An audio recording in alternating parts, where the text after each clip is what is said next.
Without objection, please feel free to do so. Colleagues, you have a flyer on your desk about Jory soil, and if you'll notice that, you'll see that Jory soil constitutes maybe 5% of the land mass of the state of Oregon.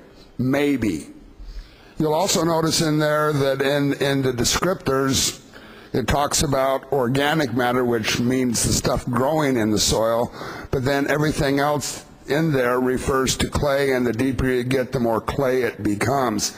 Colleagues, clay is not what we need for agriculture in this state. You know, this bill died on the floor last week for some very good reasons, the main one being that if we're going to have a state soil, it ought to be one of the more productive soils in the state and one of the soils that is more predominant in the state. If I had Jory soil on my farm, I'd be out of business.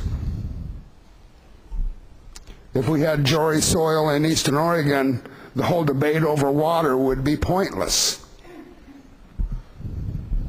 Colleagues, we are a natural resource-based state, and we have honored a lot of our natural resources, the Douglas fir being one, Chinook salmon being the other. But guess what? Douglas fir is the predominant tree in the state of Oregon.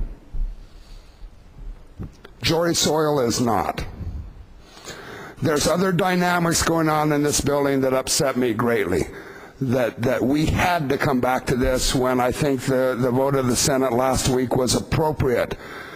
By the time we're done with this, we'll probably have spent an hour on the Senate floor dealing with a state soil.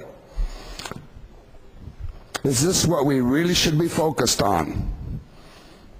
These are the sorts of activities that make the people of the state of Oregon question why we are here. I urge my colleagues to do the right thing and reject this for a whole lot of reasons that I can't go into because I'm not going to impugn anybody in the Legislative Assembly. But this is the wrong thing to do, and it's the wrong reason. And if indeed we need a state soil, it should not be this one.